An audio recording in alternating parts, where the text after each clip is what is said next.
Mga Salmo, Ikawalong Kabanata. Ang kadakilaan ng Diyos ay makikita sa buong sanlibutan.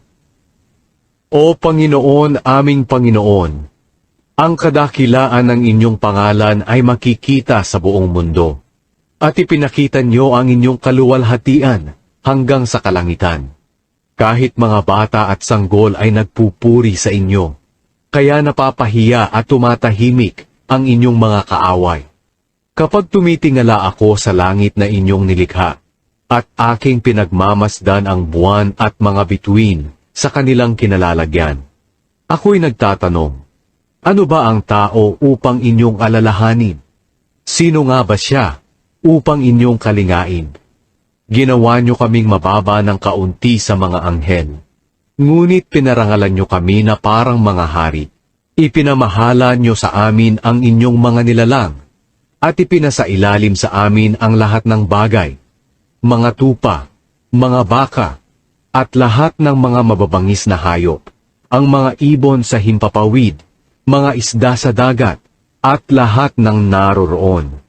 O Panginoon, aming Panginoon, ang kadakilaan ng inyong pangalan ay makikita sa buong mundo. Ikasyam na Kabanata. Ang makatarungang paghatol ng Diyos. Panginoon, buong puso kitang pasasalamatan. Ikukwento ko ang lahat ng inyong ginawang kahanga-hanga. Magpapakasaya ako dahil sa inyo, kataas-taasang Diyos. Aawit ako ng mga papuri para sa inyo. Kapag nagpapakita kayo sa aking mga kaaway, natatakot sila. Tumatakas sila, nadadapa, at sa inyong harapan sila'y namamatay. Nakaupo kayo sa inyong trono, bilang matuwid na hukom. Noong hinatulan niyo ako, napatunayan niyong wala akong kasalanan. Hinatulan niyo at nilipol ang mga bansang masasama, kaya hindi na sila maaalala magpakailanman. Tuluyan ang nawala ang aking mga kaaway. Sila ay lubusang nawasak. Giniba niyo rin ang kanilang mga bayan, at sila'y lubusan ng makakalimutan.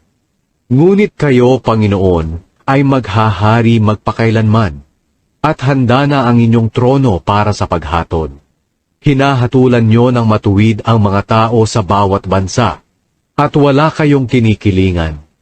Panginoon, kayo ang kanlungan ng mga inaapid, at kublihan sa panahon ng kahirapan. Sa inyo nagtitiwala ang nakakakilala sa inyo, dahil hindi nyo itinatakwil ang mga lumalapit sa inyo. Magsiawit kayo ng papuri sa Panginoon, na Hari ng Jerusalem.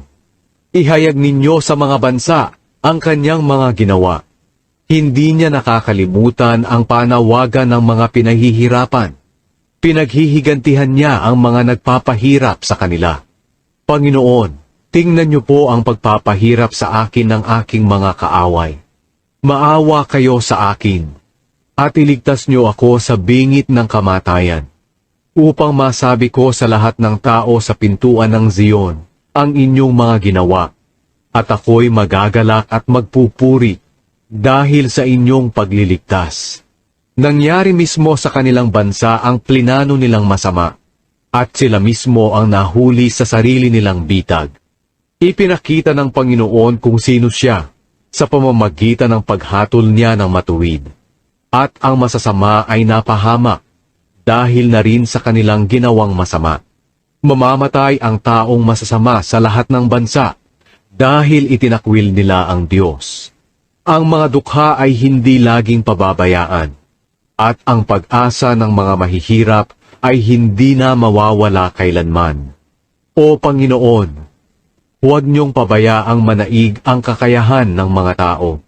Tipunin niyo sa inyong presensya at hatulan ang mga taong hindi kumikilala sa inyo.